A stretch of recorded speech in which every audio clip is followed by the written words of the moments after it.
우리 1월 설교 시리즈의 주제를 같이 읽어보겠습니다.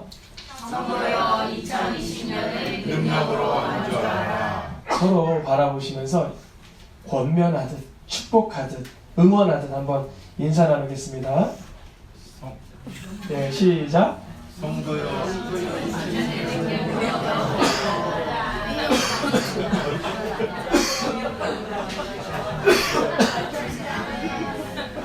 참 우리 성도님들의 복되신 게 뭐냐면 이렇게 서로 인사할 때면요 복을 아깝지 않게 쓰세요. 정말 앞뒤로 좌우 옆으로 성도요 2020년을 능력으로 완주하라. 아멘. 근데 앞에는 제가 저부터 병원을 좀 갔다 왔어요. 능력으로 완주하게 하실 줄 믿습니다. 능력으로. 어젯밤에 회개기도를 했어요. 오늘 새벽에도 회개기도를 하고요. 여러분 믿는 자는 아프면 무슨 기도가 나와야 돼요? 회개기도 나와야 돼요. 그게 쉽지는 않지만 연습해보면 나중에는 잘하게 돼요. 왜 그럴까요? 왜 연습하면 나중에 회개기도가 잘 나올까요? 왜 그럴까요? 응답이 빠른 걸 알기 때문에. 회개기도를 처음에 내가 몸이 안 좋을 때, 아플 때, 연약할 때 회개기도 한다는 거는 억울해요. 몸도 아픈데 뭘 회개하라 그러시는 거야? 근데요, 회개기도 하고 세본 사람은요, 회개기도 또 하게 돼 있어요. 왜 그럴까요? 응답이 빠르니까. 여러분, 제가 지금 전신에 홍반점이 한 3,400개 났어요, 지금. 안 보이시죠? 잘 안 보이죠? 제가 이거 벌거벗으면 홍반점이 온몸에 지금 한 3,400개 났어요. 제가 이 말씀을 왜 드리냐? 주님이 낫게 하신다는 거예요. 회개기도 했기 때문에. 하나님 기뻐하는 삶을 중심을 갖겠습니다. 사람은 모르지만 제 마음의 중심에 하나님 기뻐하지 않는 것이 있으면 하나님이 치세요. 그게 피로도를 가지고 약 반응을 통해서, 약 알러지를 통해서, 몸의 연약함을 통해서 치고 들어오겠지만 결과적으로 영적인 것이라는 거죠. 하나님 2020년 능력으로 완주하기 위해서 주님 기뻐하는 삶을 살고자 합니다. 주 역사하여 주옵소서. 회개기도 하실 때 능력이 빨리 나타날 줄 믿습니다. 그것이 바로 무엇이냐면요, 오늘 말씀의 제목 읽어보겠습니다. 복음에 붙들리라. 복음을 붙들라라 그래요. 복음을 붙들리라 그래요. 이게 약간 피동적이죠, 표현이. 여러분 복음을 붙드세요 그러면 여러분 내가 하는 거죠. 내가 하는 거, 내가 붙드는 거죠. 복음이 어디 가지? 하나님의 말씀이 어디지? 붙드는 거죠. 근데요, 제목을 주님께서 지난주 초에 주셨는데 이 제목에 의미가 있어요. 복음에 내가 어떻게 하라? 붙들리는 거야, 내가. 여러분 빚진 사람은 빚에 늘 어때요? 늘 붙들리죠. 저같이 지금 병든 사람은 뭐에 붙들려요? 병에 붙들리죠. 근데 저는 지금 병들었지만 병에 붙들려고 하고 있어요? 복음에 붙들리려고 하고 있어요? 복음에 붙들리려고 회개하는 거예요. 여러분 복음에 붙들리시길 축원합니다. 아프든 형편이 어렵든 주 말씀이 내 삶에서 일하여 주셔요. 주님이 역사하여 주셔요. 내가 붙들리고자 합니다. 인격적으로 구하시길 축원합니다. 복음에 붙들리라. 2020년 능력으로 완주하기 위해서는 첫 번째 주 무엇을 확보하라? 기도 시간을 확보하라. 그래서 어제도 여기서 말씀 준비하는데 성도님들, 이게 권사님들 나오셔서 기도하는데 왕왕왕왕왕왕왕왕왕왕왕 기도하시는 거예요. 주님이 곧 응답하실 줄 믿습니다. 이것은 그냥 인사치레 언어가 아니라 주님이 그리하실 것을 보며 기대하는 거예요. 주님이 역사하실 걸 보는 거예요. 여러분 앞에 있는 이 사역자는요, 주의 종은요, 뭘 늘 바라보냐면요, 우리 성도님들의 삶에서 응답의 역사가 빨리 일어나기를 그걸 기대하는 거예요. 왜 기대할까요? 왜 응답의 역사가 빨리 일어나길 기대할까요? 그래야 여러분들의 믿음이 떨어지지 않기 때문에 그런 거예요. 여러분 우리가 별 수 없어요. 우리 피조물이고 연약하고 우리는 제한 속에 있는 연약한 존재이기 때문에요. 하나님의 영적인 신비로움이 내려오지 않으면 우리 믿을 수가 없다는 거예요. 하나님이 우리를 붙들어 주지 않으시면요, 우리 붙들릴 수가 없어요. 세상에 얼마나 무서운 게 많고 얼마나 쾌락하고 좋을 게 많은데 우리가 복음에 붙들릴 수가 있겠어요. 기도할 때 주님이 그때그때 응답하여 주시기 원합니다. 그래서 기도 시간이 확보되고 보장되고 확실시되기를 원합니다. 복음에 붙들리기를 축원합니다. 오늘은 몇 년도죠? 2020년입니다. 오늘날에도 대한민국은 아직 그렇진 않지만 예수님을 전하면 이 죽음을 각오해야 되는 나라들이 몇 군데 있어요. 여러분 알고 있는 상식으로 죽음을 각오하고 예수님을 전해야 되는 나라가 어디 있죠? 예, 잘 말해요. 어디요?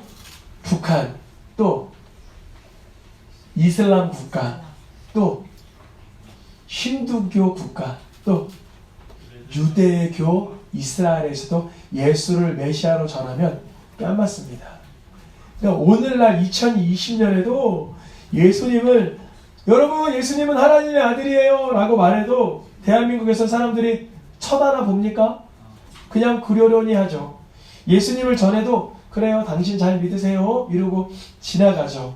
근데요 오늘날에도 독재 정치 국가에서는요 자신의 사상교육과 체제 유지를 위해서 예수를 전하면 그 사람을 감옥에 가두거나 심지어 처형합니다.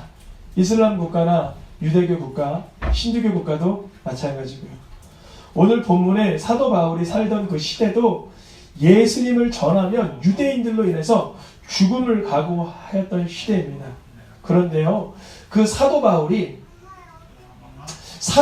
원래는 예수님을 믿던 사람들을 죽이던 사람이었어요.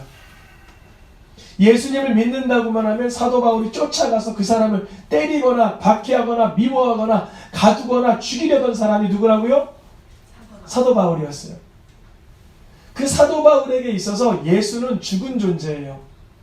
그냥 얼토당토 되지 않는 랍비 청년 중에 자칭 랍비라고 하는 청년 중에 하나였단 말이죠.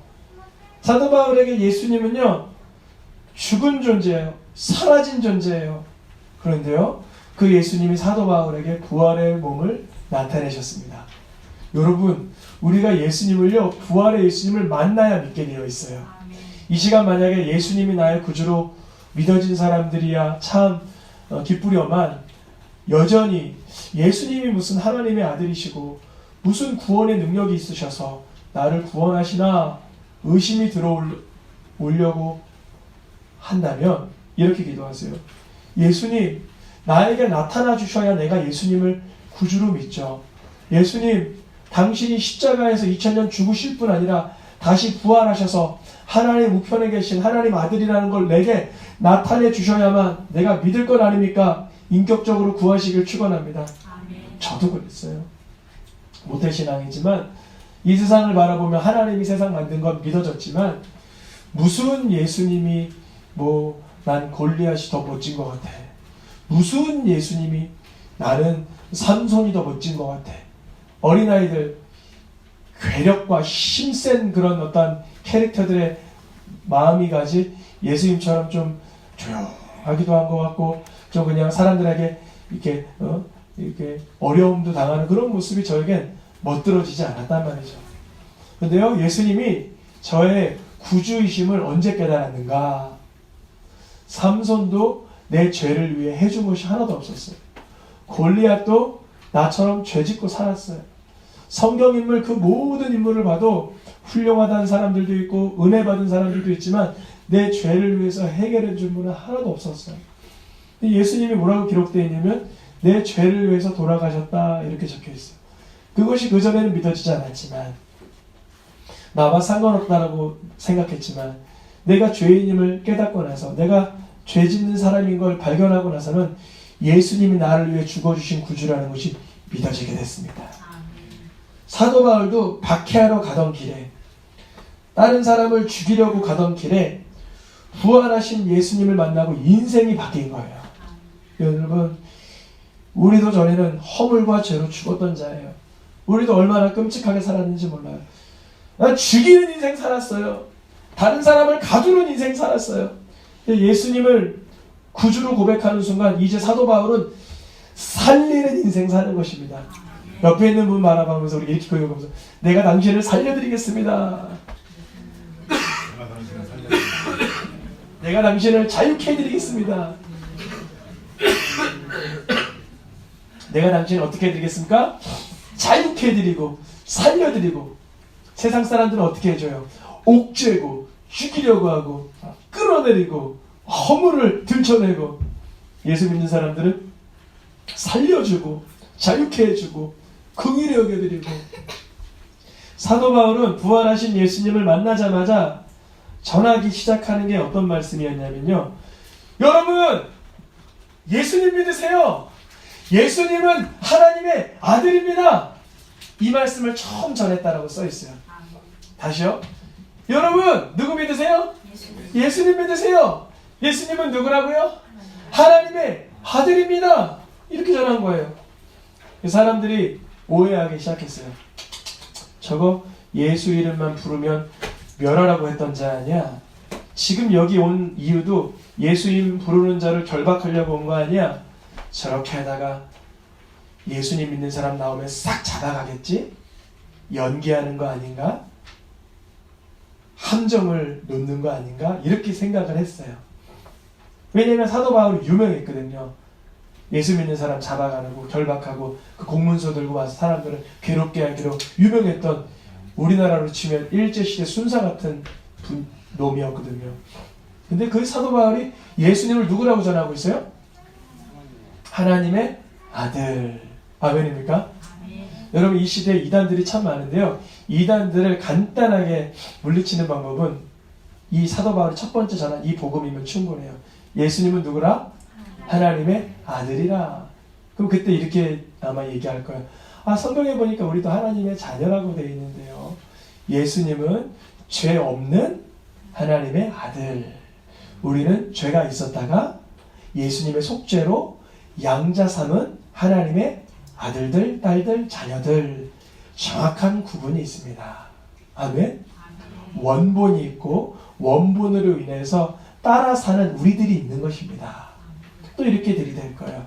아, 예수님도 피조물 아닙니까? 예수님도 지음받은 존재 아닙니까? 예수님은요, 시작도 없고 끝도 없고, 예수님은 하나님이 창세하실 그때에도 함께 하셨고, 곧 말씀이 하나님이시니 곧 그분이 곧 하나님이시며, 말씀이 육신이 되어 오신 분이 예수 그리스도이신 줄 믿습니다. 이 말씀이면 이단들이 꿈쩍 못하는 거예요. 이단들이 건드리는 건 오직 누구예요? 예수 그리스도. 이단들이 건드리는 건 뭐예요? 예수님의 신성과 예수님의 구주 되심과 예수님의 보혈을 건드리는 거예요. 여화증이나 신천지나 뭐 몰몬교나 통일교나 하나님의 교회나 한 가지 건드려요. 예수님의 구속하신 사건을 건드리는 거예요. 사도 바울이 지금 예수님의 부활하신 구주를, 주님을 그 능력 가운데 다메섹 도상에서 눈이 멀어가면서 이게 어쩐 일이지? 누구십니까? 라고 했는데, 나는 내가 핍박하는 예수라 라고 하는데, 누구라고요? 아, 내가 그렇게 핍박하던 예수님은 죽어서 사라진 피조물만이 아닌 하나님의 아들이셨구나. 이것을 사도 바울은 발견하게 되는 것입니다. 여러분, 그것을 발견하는 것은 우리 몫이 아니에요. 그러니까 담대하게 구하세요. 예수님이 하나님의 아들이심을 내가 믿게 해주옵소서. 그 기도 하나님 기뻐하실까요? 안 기뻐하실까요? 정말 기뻐하세요. 예수님이 하나님의 아들이심을 기뻐하게 해주옵소서. 내가 믿고 누리게 해주옵소서. 삶의 현장에서 예수 이름이 선포될 때 능력이 나타나게 하여 주옵소서. 아멘입니까? 사도 바울이 예수님을 하나님의 아들이라고 전하니까 사람들이 놀라 당혹해 하니까 이 순간 사도 바울은 한 번 더 전하기를 뭐라 그래요? 예수님은 하나님의 아들일 뿐 아니라 우리들을 구원하시는 누구시라? 네 글자인데요, 그리스도십니다 라고 얘기하는 거예요. 우리 대한민국 2020년 살고 있는 우리들은 그리스도다 라고 하면 많이 듣긴 했지만 그 참뜻을 몰라요. 근데 이스라엘 사람들에게서는 그리스도다 라고 말하는 순간 깜짝 놀라는 거예요. 왜냐면 구약에 하나님의 아들이란 표현들은 자주 등장해요. 뭐 욥기서에도 등장하고 창세기에서도 등장하고 몇 군데 모세오경에도 등장하고 몇 군데 하나님의 아들들, 하나님의 아들, 하나님의 자녀라는 말은 등장하는데요. 구약에서 메시아를 호칭할 때, 즉 그리스도를 호칭할 때는 반드시 그분이 오시면 하나님의 말씀을 완전하시고 완전한 구원을 경험시킨다는 그 기다림과 사상과 전통과 시간적인 그 근거가 있기 때문에 우리가 예수를 그리스도라고 말하는 것과 유대인들이 예수를 그리스도라고 말하는 것은 엄청난 차이가 있는 거예요. 우리 다경 청년이 이번에 하나님 기뻐하는 기업에 입사하게 하신 줄 믿습니다. 많이 기다렸죠. 몇 년 기다렸죠? 1년 정도, 이제 한 학기 정도 준비하면서 기다렸어요. 그 기간이 짧지 않았어요. 6개월인데. 근데 이스라엘 백성들은 메시아를 몇 년 기다렸냐면요, 3000년을 기다린 거예요. 계속 왕정 시대로부터, 사사 시대로부터, 분열국가 시대로부터 계속 기다린 거예요. 우리의 삶 속에 우리의 6개월과 우리의 1년, 우리의 5년은 그거 자체가 길게 느껴지는데요. 예수님을, 즉 그리스도를 기다렸던 이스라엘 백성들의 기다림은요, 우리의 기다림과 비할 바가 없어요. 우리의 기다림과 비할 수가 없다는 거예요. 우리나라가 광복되기를 얼마나 기다렸습니까? 우리나라가 일제에서 해방되기를 얼마나 간곡하게 기다렸어요. 여느 사람들은 광복되지 않을 것이라고, 해방되지 않을 것이라고 포기해버리지 않았어요. 근데 그때 사도 바울이 예수님을 누구라고 선포하는 거예요? 그토록 기다렸던 그리스도라고 선포해버리는 거예요. 이야, 이 사람들이 바울을 가만둘 수가 없죠. 우리가 지금까지도 그렇게 기다리고 있는 메시아가 죽어버린 예수라고? 우리가 그토록 바라고 우리가 그토록 애원하던 그리스도가 십자가에서 허망하게 죽어버린 예수라고? 사도 바울은 핍박받고 매맞고 감옥에 갇히는 삶을 살게 됩니다. 왜 그럴까요? 뭐에 붙들렸어요? 복음에 붙들렸어요. 그러니까 여러분,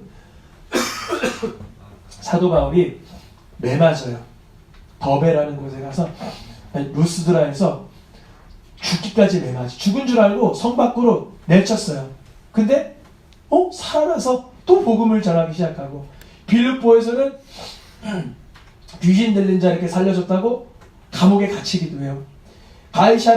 예루살렘에 와서는 로마행 뱃삭을 타려고 가이사랴에 2년 동안 구금되기도 해요. 그러니까 사도 바울은 지금 감옥에 갇힌 거예요? 복음에 붙들린 거예요? 사람들에게 둘러싸인 거예요? 복음에 붙들린 거예요? 모함에 치달은 거예요? 복음에 붙들린 거예요? 사도 바울은 복음에 붙들린 것입니다. 이제는 살아도 복음을 위해 살고 죽어도 복음을 위해 사는 삶, 복음에 붙들린 삶, 그건 내 힘으로 할 수 없는 것입니다. 우리가 할래도 할 수 없는 것입니다. 우리가 예수를 잘 믿고자 한다면 내 힘으로 믿는 게 아니에요. 예수님을 온전히 믿고자 한다면 내 힘으로 믿는 게 아니에요. 내 상식, 내 지식, 내 감정, 내 수준으로 믿는 것을 믿음이라 하지 않고 예수님이 나를 위해 십자가에 달려 죽으신 하나님의 아들이시며 구원자이심을 발견하게 될 때 복음에 붙들리게 하시는 줄 믿습니다. 이러한 변화는 내가 만드는 게 아니에요. 성령이 임하셔서 예수님을 보는 눈을 열어주셔야 돼요. 예수님이 하나님의 아들, 예수님이 하나님이 보내신 그리스도라는 것이 보여지는 것이 너무 중요합니다. 그 자체가 바로 사도 바울 평생에 하고자 했던 사역이었어요. 어디 가든지 예수님을 하나님의 아들이라고 알려드리고 예수님을 그리스도라고 알려드리고, 어떤 사람의 삶에는 우상이 그리스도인데 어떤 사람의 삶은 그 나라의 문화가 그리스도인데 어떤 사람의 삶은 그 사람의 인생관이 꽉 들어찼는데 예수님이 하나님의 아들입니다라고 선포하면 얼마나 괴롭겠어요. 얼마나 문제가 부딪히겠어요.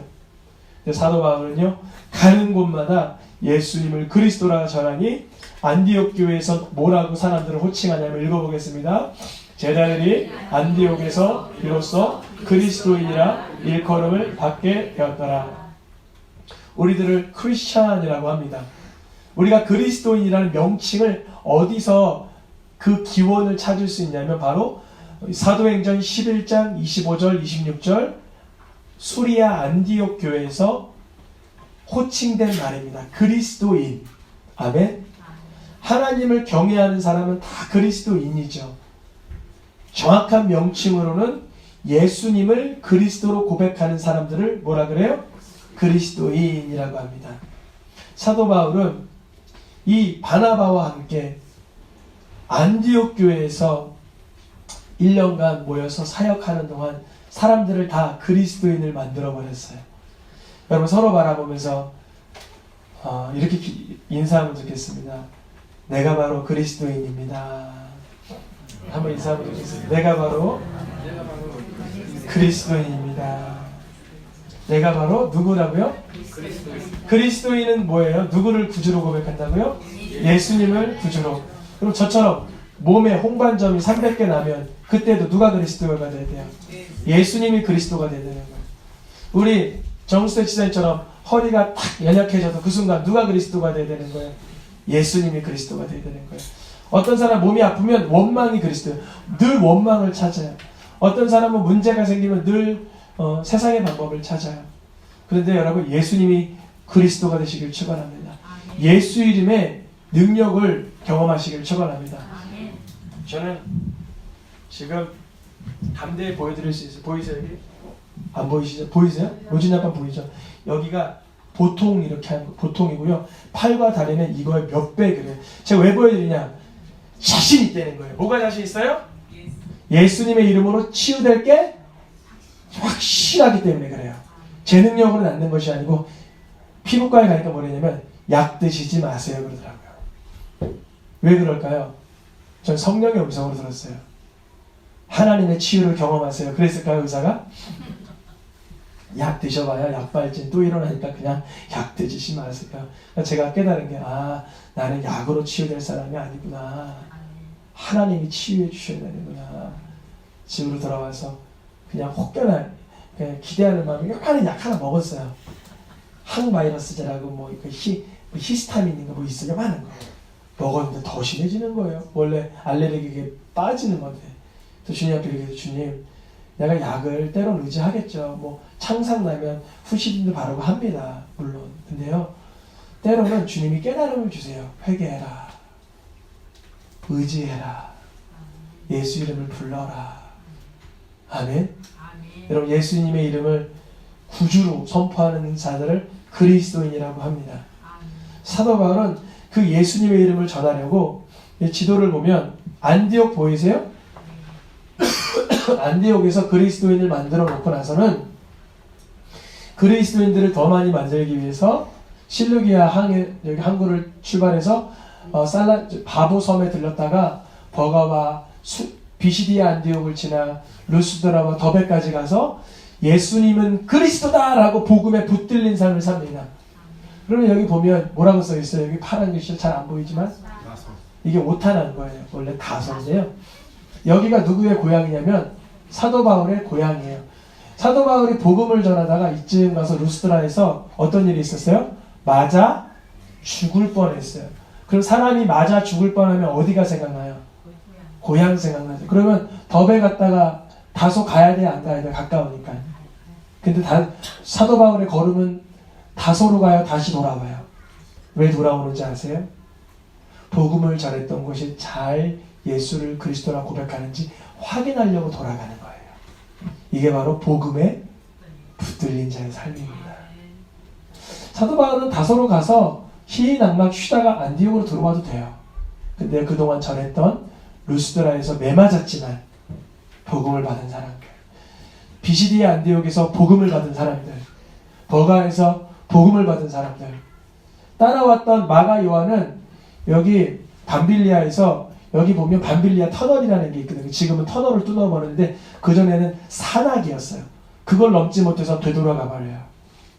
그래서 사도 바울은 그 계곡을 넘어 더베까지 왔다가 다시 또 그 계곡을 넘어 안디옥으로 돌아오는 복음에 붙들린 삶을 사는 것입니다. 사도 바울은 여기서 끝이지 않고 2차 선교여행 때는 안디옥으로부터 더 범위가 확장되고 범위가 좁아져요.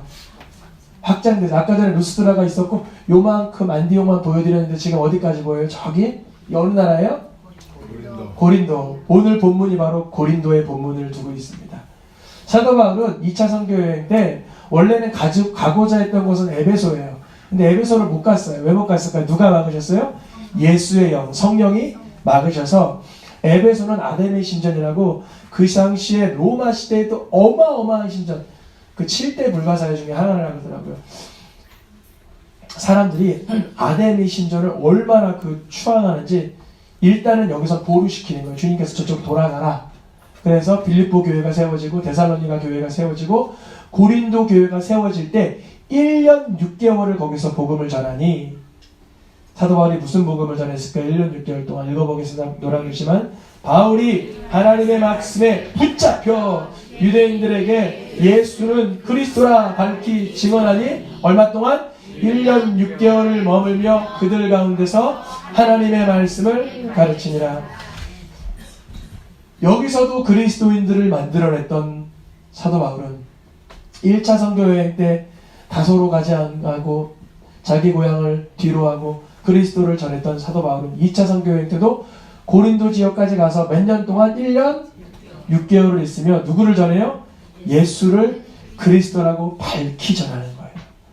여러분, 예수를 그리스도라고 전한다는 게 무슨 의미가 있을까요? 이거 똑같은 문맥을 자꾸 얘기하니까 좀 불편하잖아요. 근데 여러분, 우리는요, 예수가 그리스도가 아닌 삶은요, 세상의 방법이 늘 꽉 차 있어요. 반복이에요. 거짓과 술수와 오만과 교만과 쾌락이 계속 반복됩니다. 근데 그 반복을 버리시고 예수님이 구주이심을 붙드시길 축원합니다. 사도 바울이 그렇게 1년 6개월 동안 사역했던 고린도 교회로부터 이런 소식이 들립니다. 에베소에 있을 때 3차 선교여행 때 읽어보겠습니다. 빨간 글씨만. 너희에 대한 말이 내게 들리니 곧 너희 가운데 분쟁이 있다는 것이라. 너희 중에 심지어 은행이 있다함을 들으니 너희 중에 누가 다른 이와 더불어 다툼도 있는데 구태여 불의한 자들 앞에서 고발하고. 사도 바울이 1년 6개월 동안 예수는 그리스도라고 그렇게 전했는데 에베소에서 3년 사역하는 동안 들려오는 소식이 이런 소식이었어요. 얼마나 속상할까요? 1년 6개월 동안 예수는 그리스도라 했는데 사람들이 예수님을 찾지 않고 분쟁을 찾고, 예수님이 구주십니다 그런데 음행이 나의 구주다 그러고, 사람들에게 예수님이 구주십니다 그래도 다툼이 있을 때 예수님 믿지 않는 자에 가서 이것 좀 판결해 주세요 그러고 앉아있고, 얼마나 사도 바울 마음이 속상했습니까? 사도 바울이 이들에게 주는 해답이 뭔가 읽어보겠습니다. 예수 그리스도와 그가 십자가에 못 박히신 것 외에는 아무것도 알지 아니하기로 작정하였습니다. 이 해답지예요. 분쟁하고 있는 사람에게 이게 왜 해답일까요? 분쟁하고 서로 내가 잘났다 네가 잘났다 그러고 있어요. 물어보는 거예요. 예수님은 누구 때문에 그렇게 처참히 돌아가셨어? 저 때문에요. 아니요, 저 때문에요. 누구를 위해서? 나를 위해서요. 아니, 저분을 위해서. 예수님이 십자가의 죽으심의 사건을 알려주는 순간 분쟁이 떠나갑니다. 그것이 예수님을 아는 자의 삶이에요. 음행하는 자에게 예수님은 왜 돌아가셨나? 글쎄요, 내 죄 용서해 주려고 죽으셨겠죠? 아니, 너의 몸을 받으시려고. 몸에 죄 짓는 자마다 그 성전을 더럽히는 것이니 이제는 예수님이 깨끗이 씻어주신 성전에 음행하지 말아라. 세상의 송사를 요구하고 불의한 자들 앞에서 재판 좀 해달라는 사람에게 예수님은 왜 돌아가셨어? 예수님은 왜 거기서 불의한 자들 앞에서 항변하지 아니하셨니? 그게 사랑임을 알려주는 건 아니니? 여러분, 예수 그리스도 십자가에 못 박혀진 사건이 분명해지기를 축원합니다. 이 복음이 바로 무엇입니까? 읽어보겠습니다. 이 복음은 모든 믿는 자에게 이 복음은 모든 믿는 자의 영혼의 구원만을 주시는 능력이나? 아니요. 이 복음은 모든 믿는 자에게 죄에서만 구원하는 능력이 됩니다. 아니요. 병이든지 형편이든지 환경이든지 문제이든지 어떠한 산적한 문제라도 험한 문제라도 거기서 구원을 하시는 능력이 되는 줄 믿습니다. 그게 어떤 능력이에요? 예수님이 예수님이 나를 위해서 십자가에서 죽으셨다는 사건이 분명해진 자들에게는 삶에서 나날이 구원의 능력이 경험되는 줄 믿습니다. 그게 참 복음에 붙들린 인생이에요. 아, 예수님이 날 위해서 죽으셨지. 그것을 오늘 한번 묵상해보자. 이 아픔 가운데, 이 버거움 가운데, 이 괴로움 가운데 예수님을 오늘 한번 절실히 묵상해보자. 구원을 주시는 하나님의 능력이 됨이라. 사도 바울은 3차 선교여행 때 이제 어디를 가냐면 드디어 그토록 가고 싶었던, 성령이 막으셨던 어디로 간다고요? 에베소 지역에 가요. 그 에베소 지역에서 3년 사역할 때 들은 소식이 고린도 교회의 음행, 고린도 교회의 당파, 고린도 교회의 송사의 문제를 에베소 지역에서 사도 바울이 들었던 거예요. 그래서 고린도 교회 고린도전서 편지를 사도 바울이 에베소 교회에서 사역을 하면서 보냈던 거예요. 그 사도 바울이 이제 에베소를 떠나 예루살렘에 돌아와 하는 시점이 됐어요. 근데 그 시점이 어떤 시점인지 아세요? 사도 바울이 3차 선교여행을 끝내는 순간 이제 로마 감옥행을 택하게 되어 있습니다. 그때 에베소 장로들을 다 초청 밀레도로 오라 그래요. 내가 이제 배 타고 예루살렘 들어가면 이제 로마로 죄수의 몸으로 끌려가는데 잠깐 내 말 좀 들어봐. 근데 어떤 말 하는지 아세요? 읽어보겠습니다. 곧 하나님의 은혜의 복음을 증거하는 마치려 하면은 나의 생명조차 조금도 귀한 것으로 여기지 아니하노라. 예수님을 그리스도로 전하기 때문에 받는 박해를 문제 삼지 않는다는 거예요. 여러분 직장생활, 사업, 여러분 가정에서 예수님을 전하면 문제될 법한 곳 있죠. 여러분 부끄러워하지 마세요. 복음을 부끄러워하지 마시길 축원합니다. 사도 바울은 유대인들에게 직접적 공격을 받았지만 이 시대를 살고 있는 우리들은 예수님 전했다가 부끄러움 당하고 왕따 당하고 멸시당하고 무시당할 수 있지만 여러분 복음에 붙들리시길 축원합니다. 사도 바울은 그가 순교되기 직전 적은 디모데후서에서도 같은 복음을 전합니다. 이것만 읽고 마치겠습니다. 내가 전한 복음대로 다윗의 씨로 죽은 자 가운데서 다시 살아나신 예수 그리스도를 날마다 기억하라. 사도 바울은 다시 살아나신 예수님을 만났기 때문에 고백할 수 있던 거예요. 여러분 그러니까 우리가 이 복음이 내 복음이 되지 않았다면 만나기를 기도하시길 축원합니다. 주의 말씀은 매이지 않습니다. 사도 바울을 죄인처럼 묶었더라도 말씀은 매이지 않습니다. 사도 바울은 처음에는 유다 지역에서 복음을 전하다가 수리아 안디옥에서 복음을 전하다가 갈라디아 지역에서 복음을 전하다가 소아시아 지역에 에베소가 막혀서 그리스 고린도와 마게도냐와 데살로니가 복음을 전하다가 다시 3차 선교여행 때 소아시아의 에베소에 복음을 전하다가 죄수의 몸으로 로마에 전하다가 다시금 마지막으로 어디에서 죽어요? 서바나 스페인에서 복음을 전하다가 마치게 됩니다. 사도 바울은 복음이 그를 이끄는 인생을 살았던 거예요. 복음에 붙들려버린 인생을 살았던 거예요. 그러니까 사도행전이 쭉 진행되면서 사도 바울이 더 묶이고 더 잡히고 더 매맞고 더 가둬지고 더 고통스러울지 몰라도 복음은 점점 풍성해지게 하시는 줄 믿습니다. 여러분 우리의 삶 가운데 복음에 붙들리는 한 해가 되어야만 2026을 능력으로 완주할 수 있는 줄